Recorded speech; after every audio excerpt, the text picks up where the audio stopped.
Welcome into Raiders game day here in Las Vegas at Allegiant Stadium, presented by America First Credit Union. My name is Erin Coscarelli. I'm alongside my guys, my former Raider fullback in the house, Marcel Reece, Eric Allen, my shutdown corner. I had to get my guys because Week 7 matchup didn't go as planned for the Raiders, but instant takeaway from Week 7. Marcel, go. You know, there were some flashes. We had flashes today of success, but you just didn't see it going down the stretch of the execution and the consistency. Yeah, not consistent today, and Tom Brady's still really, really good. To say the least. Yes. Tom Brady's really good. Yes, he right? is. He is. Made some plays out there today. 43 years young. We'll talk about Brady in a moment. First time head coach Jon Gruden facing his former team, since he was the coach of the Bucs in 2008. Here is what's on tap for you. The Raiders falling, of course, to Brady and the Bucs. We've got reaction from coach and the players. They caught up with the media after the game. Freddie B taking a tour of Allegiant. Very cool. And a preview of next week's opponent, Baker and the OBJ-less Browns. Yes. We'll talk about it. Don't miss a beat. But let's get you caught up with the first half highlights here at Allegiant. The Raiders, of course, facing the #1 defense in the NFL, looking for back-to-back wins against the Bucs. First quarter we go, 2nd and 7. Derek Carr finding old reliable. That's his new name for me. Nelson Agholor, good for a 28-yard pass. Just a phenomenal pass by DC and a great route by Nelson Agholor. Just a veteran receiver knowing how to get behind the defense. Working off that play action, outstanding timing for the two. Again, getting behind the defense, and DC throwing a phenomenal ball right over the heads of the linebackers who don't have great ball awareness. That's right. And then again, the pocket was correct, the catch was correct, and the throw was on money. I can't say enough about the aggressive, I stress, aggressive catch by Nelson Agholor in the red zone. Going up high and getting it. First on the board for the Raiders. Didn't take long, though, for TB12 to tie it up. Good for the QB sneak, EA. Yeah, this is the Brady plunge or something. We're going to rename this thing. I was nervous all day today looking at this dude, Brady, you know. Halloween is a week away, so Jon Gruden felt like getting into the trick-or-treat spirit. A little trickeration right here. Gutsy call by Jon Gruden. On your own 30, calling the fake punt. And Jeff, he just did a phenomenal job executing the play. Yeah, it's a great job. Analytics worked in our favor on that one. Stealing possessions. It certainly worked indeed. 3rd and 4, Carr with the pass to his rookie, Henry Ruggs. This led to a Daniel Carlson 42-yard field goal, and the Raiders are up by 3. But it's nice to have a guy like Ruggs on your team, right? Yeah, we don't see this, but it was an outstanding route. Came in, pivoted, and lost his DB. Unbelievable route. 2 catches on the day, 35 yards, not involved as much as we expected to see him, especially with that game he had coming off Kansas City. But 2nd and 5, second quarter we go. Brady with the 5-yard strike to his tight end, Gronk. This is a no-win situation for the corner. They've been playing together so long. If he's on the top hip, he throws on the bottom. If he's on the bottom, throws at the top. Just a great, perfect Hold on, EA. Get a fullback some love, baby. That's when right. all else fails, give it to 4 or 5, and we'll make something happen. That is right. Alec Ingold for the 21-yard pass. Breaks through. 2 tackles. Get in there. He said, get 45. off me. Doing what we do, baby. There you go, right there. Full back highlight. You know we got to get one in when Marcel Reece is with us, right? And he knows it too. Brady, though, 2nd and 10, second quarter, 33-yard touchdown, 30 seconds before the half. Scotty Miller right there. Oh, tough to watch. This is the thing. When you give Tom Brady, the GOAT, that much time, he's going to try to make something happen. When he has that much time, he can throw a perfect ball anywhere on the field. Beating Lawson. Watching film this week on Brady, I saw that time and time again. That accuracy, that time to take a shot was right on the money. As you take a look at a first half stats there, 21-10 heading into the half. The number that sort of stands out to me is that 24 rushing yards.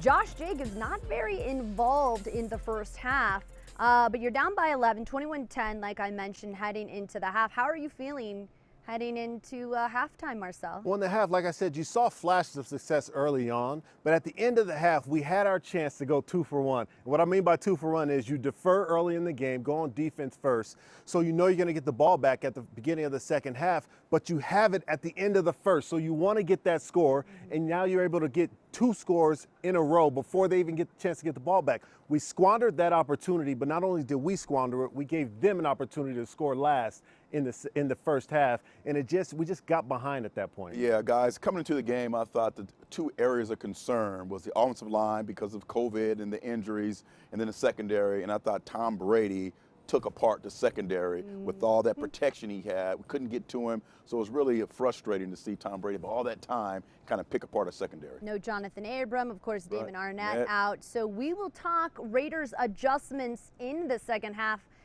highlights from Allegiant Stadium when we return.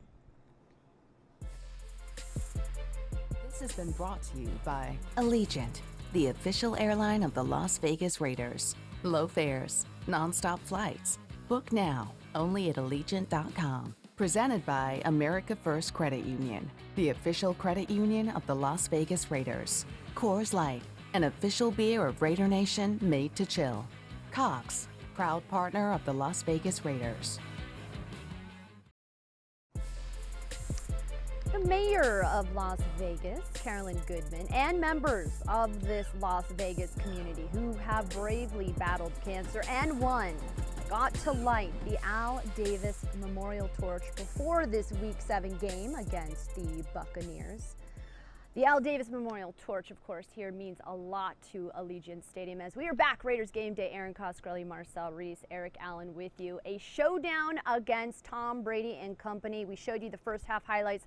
Let's get to second half of this game. Of course, the Raiders looking to put together back-to-back wins. That huge Week 5 win against the Chiefs. Bucs and Brady coming to town. Down by 11, third quarter we go. 1st and 10. Carr with the 44-yard strike to Nelly. You see that running back pick up the block, the blitz on the right side? Great pickup. Outstanding job by Josh Jacobs. That's right. That's just a great ball by DC. You can't throw it any better than that. Man, Nelson's making some big-time plays. Huge plays. Love to see him over. You know who's missing him? Those birds, Philadelphia. They're missing Nelson. The Eagles team, Eagles, that's right. 107 yards, a touchdown for Nelson Agholor, and a 1-yard touchdown courtesy of Mr. Waller. That's too easy.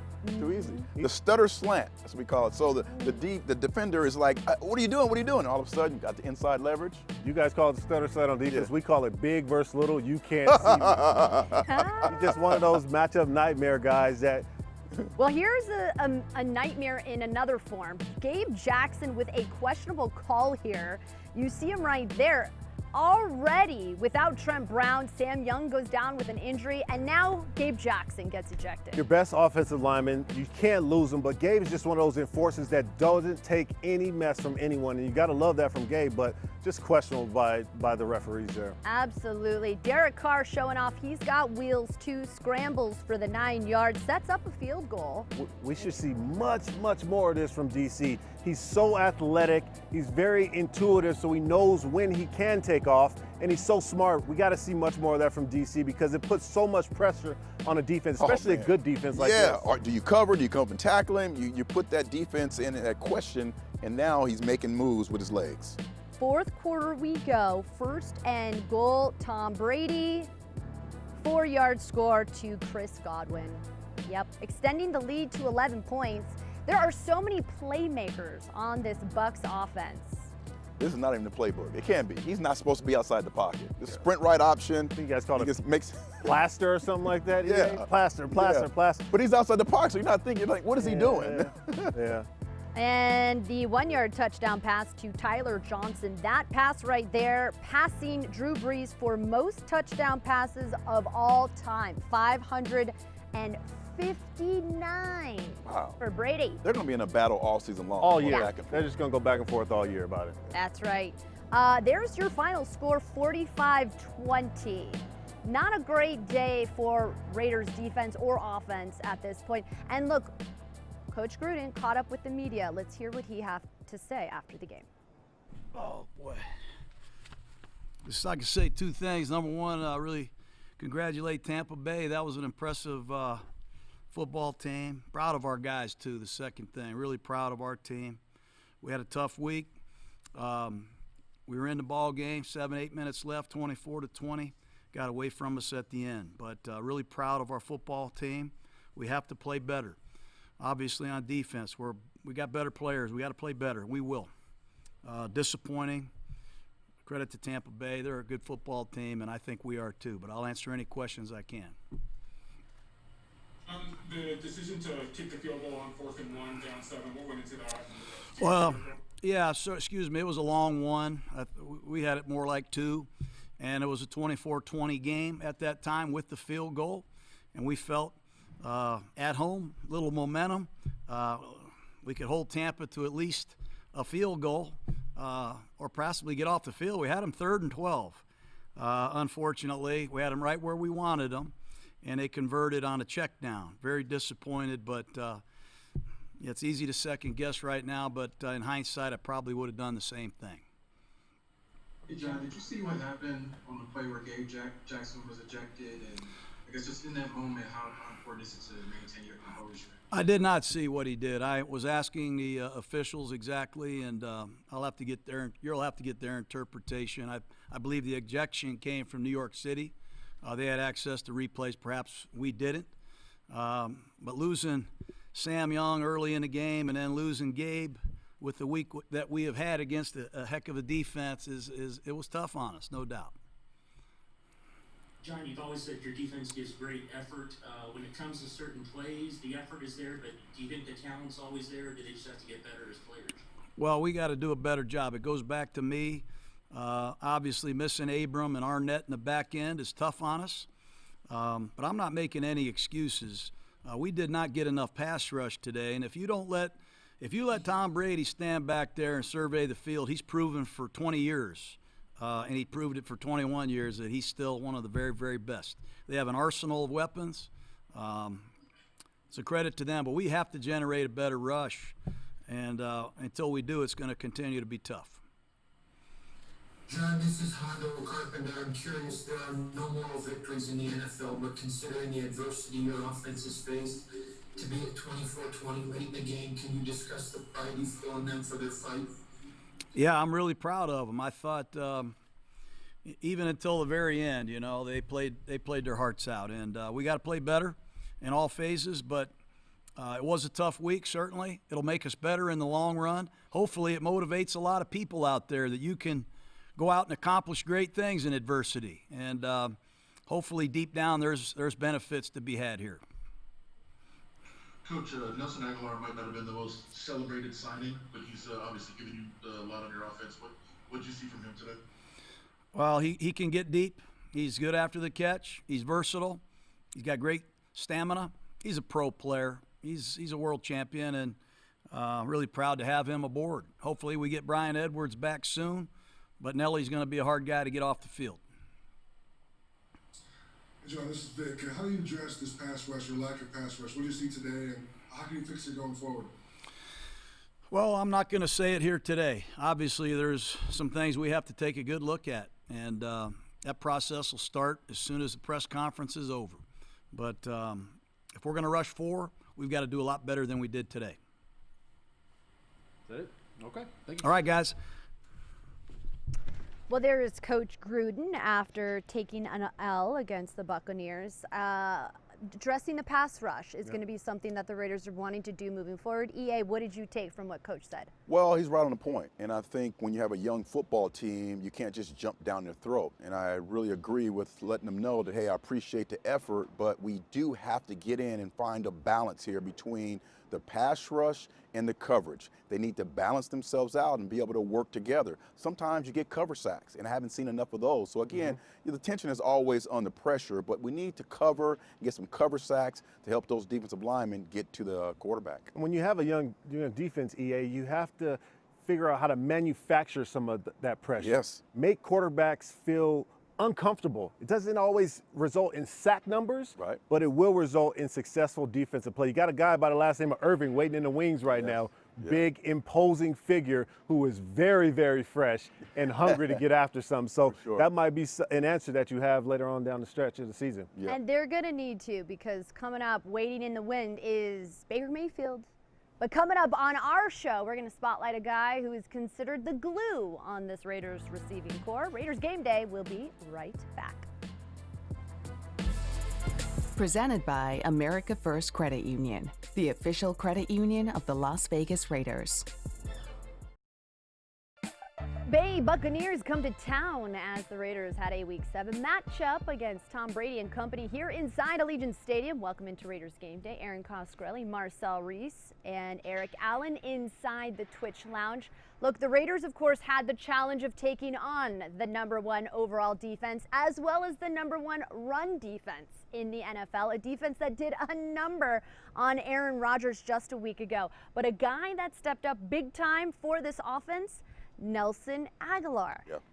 Targeted 9 times, 5 catches, 107 yards, and a score. What does a guy like Nelson Agholor do for Derek Carr?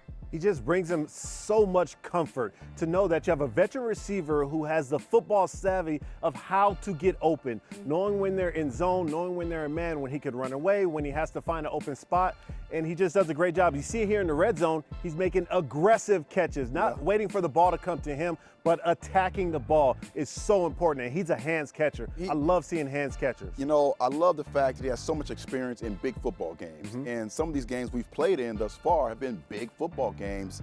It hasn't really bothered him. He's been able to go out. He's an outstanding route runner, and that has grown over the course of the last couple years that he's been in the league. You love the opportunities that he gets at all points in the field. He can run the crossing routes. He can run the outside fades. He can run the motion to crossing route. He can do it all, and when you have a guy who's had this much experience and being able to get into that room and really tell these guys a little bit about what it takes to be consistent and big time games. You see him here running this route, the knife release, where he comes inside and then gets back outside into this deep, gets into the corner's blind spot. You have your way with him, and DC knows all he has to do is throw the ball, and Nelson Agholor does a phenomenal job of tracking the ball in the air, so DC knows he flicks that pretty ball up there, and Nelson's going to find it. Yeah, I just love how he attacks that DB's coverage and leverage and then makes him pay for it. Arguably one of the best free agent signings in the entire NFL. Extremely underrated. Coming up big time when the Raiders needed him with all of these injuries. Ruggs was out, Edwards was out today, and you have Nelson Agholor, who Coach loves. Coach talks about him being versatile, having stamina, good after the catch. And he caught up with the media after the game. Let's hear from Nelly. You've had a pretty good connection with Derek so far this season, but was there anything this week in particular, maybe game plan wise, you thought you were going to have a big week? We practiced hard. Coach called good calls, put me in position, and I think we prepared hard.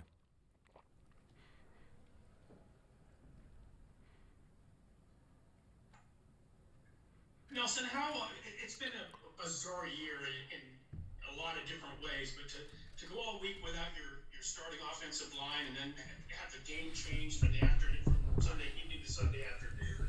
I know you got to fight through all that, but how strange was this week leading up to this?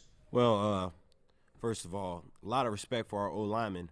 You know, it's tough, man. It's tough to not get those reps and that timing, but they came out here and they battled their butts off. And also, you know, respect to the guys that were there practicing all week because they were prepared to step in. You know, like Brandon Parker, he came in there to get some snaps. So John Simpson, I got a lot of respect for our whole line. What do you see your role being in this offense, and why do you think you have fit in so well so far? My role is wherever they want to use me. I just play hard, and you know, we just gotta play a little harder, honestly. Anything else, guys? All set? All right. Thank you, everyone. Thank you, guys. Heading into the game, he had a perfect passer rating when Derek Carr targeted him. So let's catch up with Derek Carr, who caught up with the media after the break. We'll be right back with DC number 4. Raiders Game Day. Don't go anywhere. Welcome to Week 7 Raiders game day here in Las Vegas. You're taking in the sights of Allegiant Stadium. Raiders taking on the Bucs, and Derek Carr catching up with the media after the game. Yeah, Tashawn, you know me. I'm not gonna use any excuses we can't. We're in a production-oriented business, and I want to say how proud I am of that offensive line. Not just the starters, but the backups also. For the week they had, it's unlike anything we've ever seen before, where we pull all the starters and they end up getting cleared on the day of the game and get to play. And very proud of those guys for what they were able to accomplish, the jobs that they did on studying and all those good things. But football is a game that needs to be practiced. It's a game of team.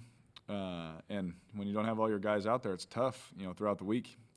But with that said, very proud of them for coming in against a multiple front, multiple blitz operation that they are, and being able to play the way that they play. They did a fantastic job. So obviously we didn't get the job done.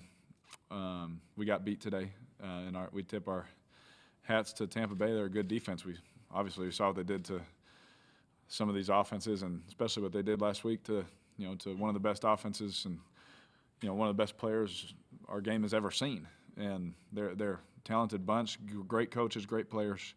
But again, I want to tip my hat to our offensive line more so for the job that they did. I mean, it's unlike anything we've seen before. I don't know how to compare it, but they did some good stuff.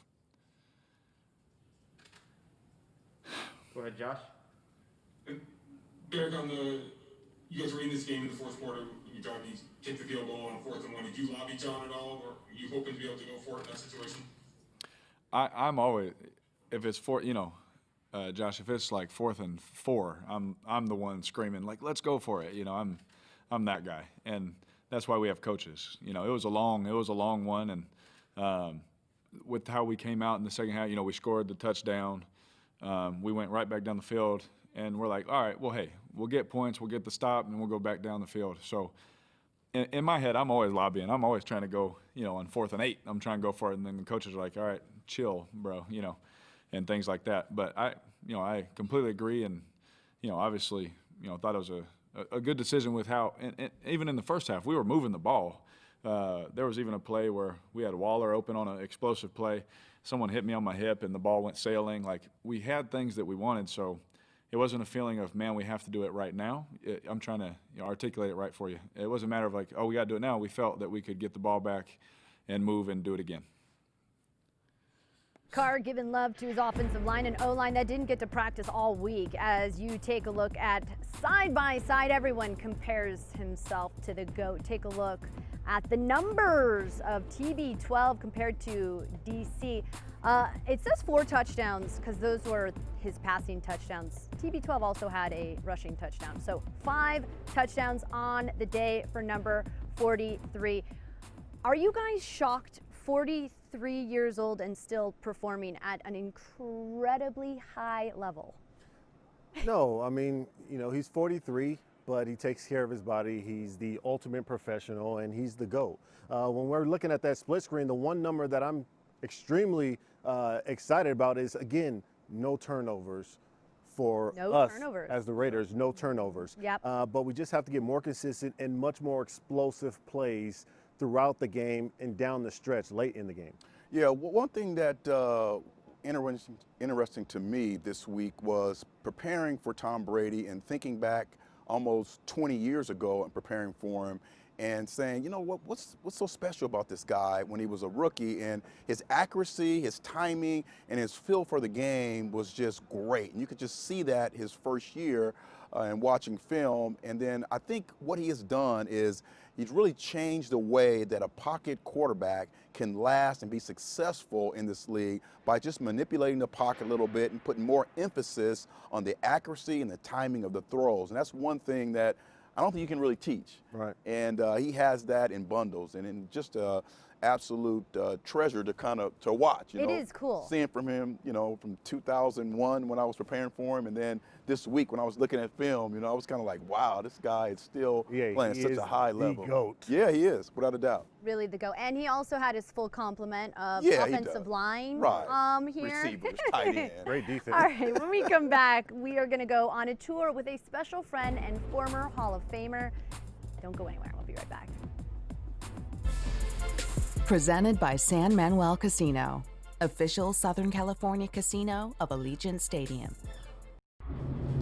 Welcome back to the show. This is very cool. The Silver and Black are offering a pick-up food service at Allegiant Stadium on all Raiders game days, okay? Since fans, of course, are not allowed at Allegiant Stadium for the 2020 NFL season because of the COVID-19 pandemic, the Raiders wanted to give fans a connection to game day. Download the Raiders app, go to Game Day to Go to place an order, or AllegiantStadium.com/to-go to learn more about Game Day to Go. I love that the Raiders are doing that. Very cool indeed.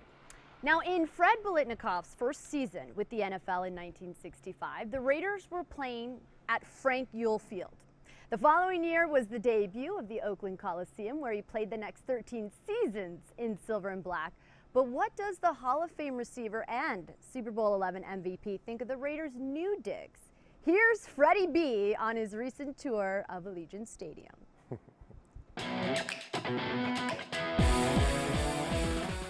This is Fred. I'm in Las Vegas. I'm at the spectacular stadium, getting a tour of it, which very few people have had the opportunity to do today. And my wife Angela. Obviously, that grass feature was really important that we could preserve like the history of football, and kind of we didn't want to play on an artificial surface. So the columns actually rotate up, and then it allows the field tray to slide underneath. The only time I've seen it from the outside, and it's so huge, and you always kind of picture, you always wonder what it's like inside. And so, coming in, seeing where the field is, where they fix up the field to roll it in, that's amazing. How they get it in there is totally amazing. God, the construction they had to do to get that done, accomplished. And then coming in and seeing the locker room, seeing the training room, seeing where all the equipment people are working now. What a big change. You walk through this place, you're seeing Raider history. You're seeing the guys that played before these kids that played with the Raiders now. So there's a ton of history that people could go, bring back memories on guys that have played. Danny Mo, what it is. Hey. Huh?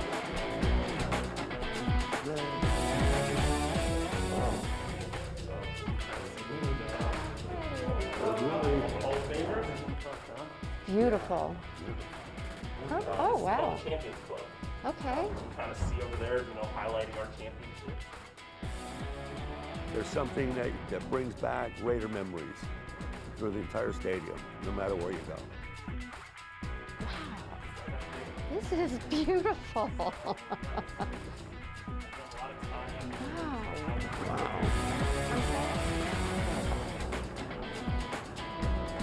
Good. I can sit right here, have a drink. You can sit down. I know, here. Let me sit down, here. That's a great photo. They were thinking of you.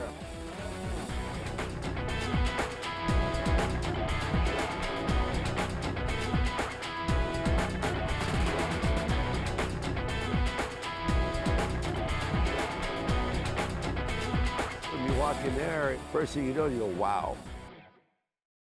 He said wow a lot. I love watching players, former players, come to Allegiant and see, because this place not just built for the future, but for the past. And as a former player, how cool is it to be here at Allegiant and see how the history was preserved? So unbelievable. But seeing a guy like Freddie B, I don't know about you, EA, but Freddie B wasn't an official coach when I came in the league in 08, but he was one of those guys, along with Willie B and Cliff Branch, who was one of the mentors who kind of got the younger guys and just kind of galvanized us around them and taught us about Raider history. So seeing him there with his wonderful wife, Angela, walking through this stadium and understanding that this stadium and this legacy was built on the backs of legends like Freddie B. Without a doubt, when I was here with the Raiders, he was on staff. He was an official coach for the receivers. So again, I got to see the man in action, you know, and he was so fired up at that point, you know, trying to get the guys to do their level best.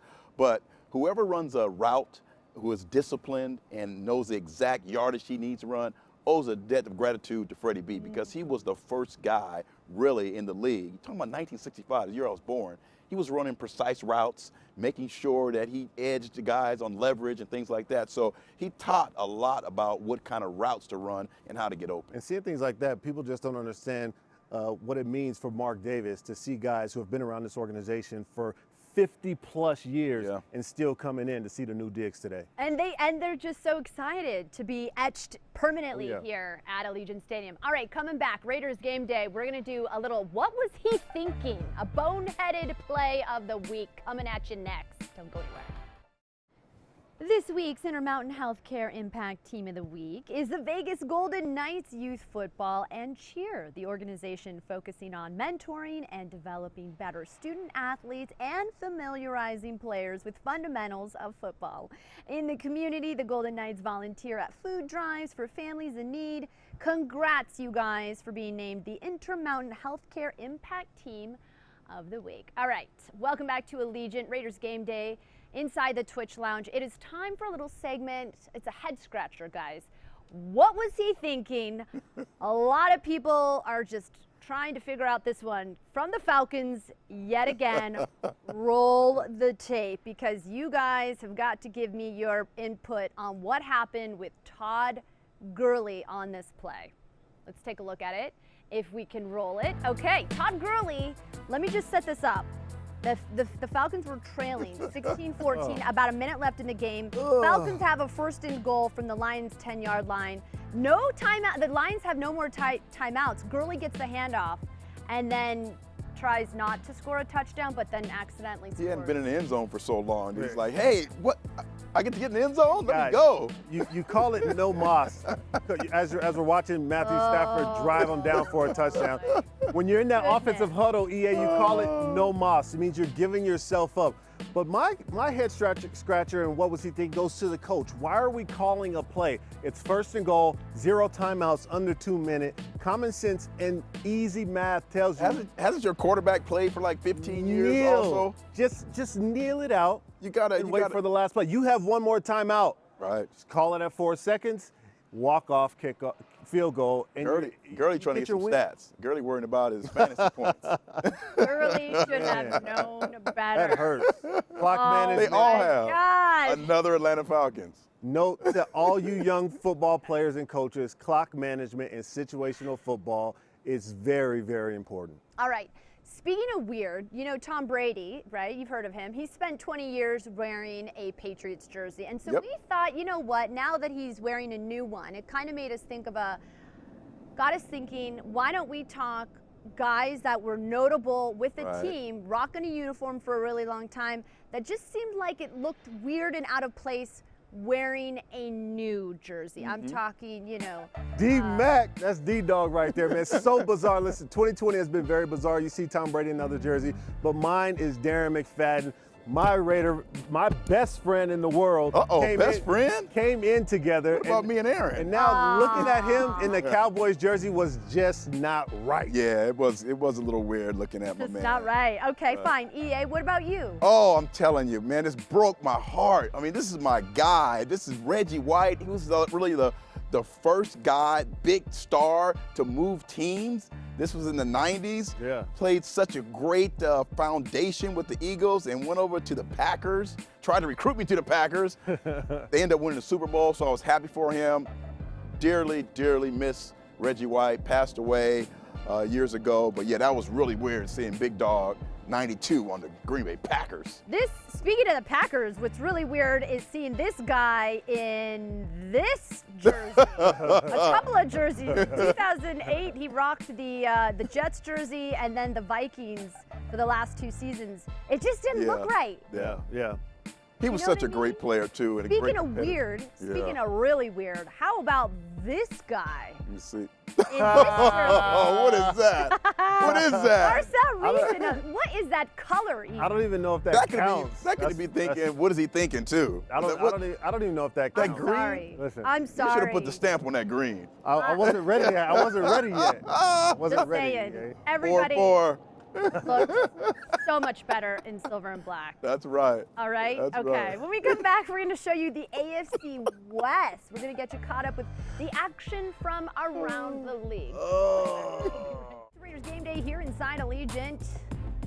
Here in Las Vegas, here are the rest of the scores in the NFL, presented by Sports Water. On a day where Brady had a pretty solid game, his old team, not so much. Over in New England, Cam Newton benched for Jarrett Stidham after throwing not one, not two, but 3 INTs against the Niners. You're taking a look at Week 7, and let's show you how the rest of the AFC West panned out. Before that, though, any other games kind of How about the Washington surprise football you? team? Yeah. Coming out on Dallas the way NFC they did. East is terrible, but yeah, Washington football team made it happen. But I'm not sure what's going on with the Patriots right now. Oh, I know. Well, you're taking a look at the AFC West standings. The Chiefs put a smack down on the Broncos, sitting at 6-1. Raiders 3-3, and the Chargers, Justin Herbert, taking care of business against. Who did they play? The Jacks. That's right. Okay, great. He is, coming out of Oregon. I didn't know because he's so tall. Once you get above like 6'5", you can kind of get awkward a little bit. But he has played really, really well this year. He is, and we have a date against that team coming up soon, indeed. But it's time for a new segment on Raiders Game Day we call Under Further Review. I'm going to throw out a topic, and you two gents give me your instant reaction. I'm going to start with a tough one. This one hurts deep inside. The Chiefs adding Le'Veon Bell to the backfield. That one kind of makes me sick. You know, Le'Veon's a great player. You're talking about a guy who was an MVP candidate but just a few years ago. Right. You know, he's explosive. He's a great patient back. So that one kind of stinks. Yeah, I think we should throw a flag on that. I think so too. We should have like a green or something flag when we throw when people get just too good. And this Kansas City Chiefs football team has so many explosive players. To add him to the mix, maybe they have to play with like 10 players from now on. No more 11. Offensively, you have to play with 10 players. I think we just have to make him pay for making that decision going That's over. right. Yeah, we should. We will. We will indeed. Absolutely. Okay, another topic that is making waves in the NFL. Tua being named the starting quarterback in Miami, EA. Yeah, I think that, again, when you have a young football player, I think they were under pressure because Joe Burrow's been playing good. We just talked about the Chargers quarterback.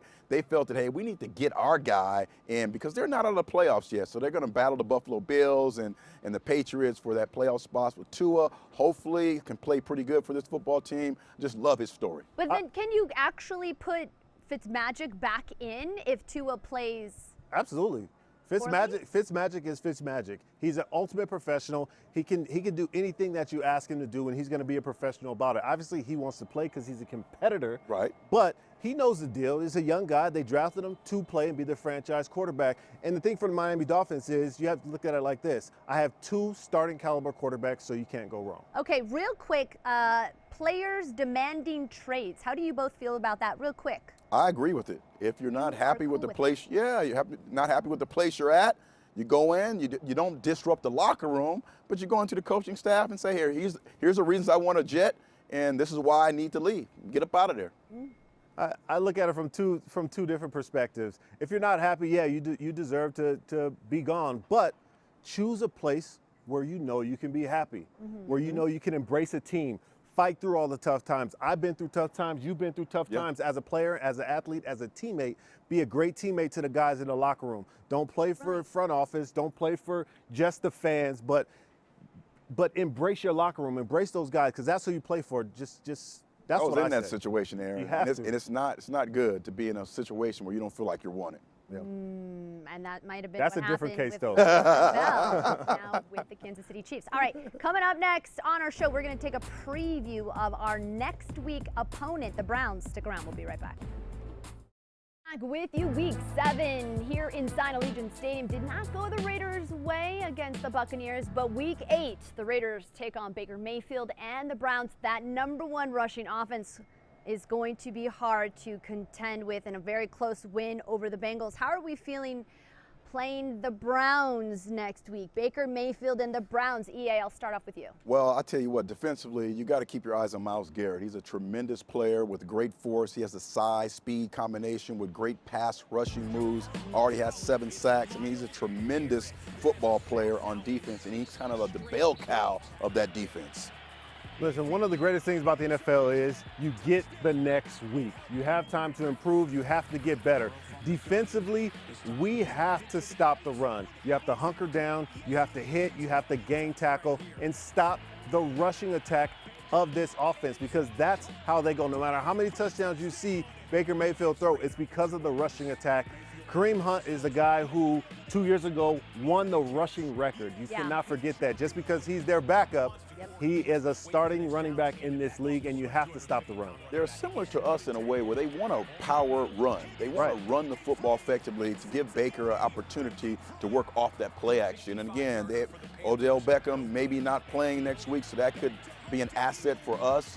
But again, you have to stop the run. But this is a terrific football team when Baker Mayfield's really rolling. And for us on the other side of the ball, we have to establish our run game as well. We'll have our offensive line back. We'll have Jonathan Abram back. We have to establish our run game. Josh Jacobs is our guy. He's our bell cow. You have to get him the ball early and often throughout this game. I want to see him at least touching the ball 25 to 28 times next week, because that means we're successful on the offensive end. And then we have to steal a possession. We need our special teams to come up with a big play. Jalen Richard in the rushing attack, or maybe Alec Ingo, 4-5, blocking a punt, something like that. We have to steal some of those possessions to get a spark in the team. You saw Coach John Gruden trying to do that with the fake punt today. Yeah, and you got a little energy. So we have to steal some of those possessions throughout the course of the game to get our team going. And like you mentioned, EA, they're calling that knee injury a major injury for Odell Beckham. So the Browns may not have their big wide receiver when they take on the Raiders week 8. But before that game, let's talk Monday Night Football. The Bears in Los Angeles taking on the Rams. I'll go first because we like to pick here on the show, and I, as you can see, am not doing so hot. I think I'm 5-3, but I'm going with the Rams. Can the Bears O-line hold off Aaron Donald? No. No, they're not. I don't think so. Me either. So, Marcel, go ahead. I'm saying the Rams. Can the Rams O-line hold off Khalil Mack and that defensive line? No, I don't think so. I'm going with the Bears. I think the Rams are fit to have an outstanding breakout day. Jalen Ramsey, maybe a couple picks back there on Nick Foles, taking one back to the house, and then Aaron Donald having a strip sack for a touchdown, and Goff making it happen with Tyler Cupp. It's not going to go well. Rams all the way. It's not going well for the Bears. Listen to EA. That's and right. Erin Coscarelli. Well, guys, the Raiders are 3-3 heading into week 8, and they have had one brutal early schedule. It should get a little easier for the Raiders heading into the midway point of the season. My name's Erin Coscarelli. For the rest of the gang, Eric Allen, Marcel, Reece, we appreciate you joining us each and every week for Raiders Game Day. We will see you next week. Bye, guys.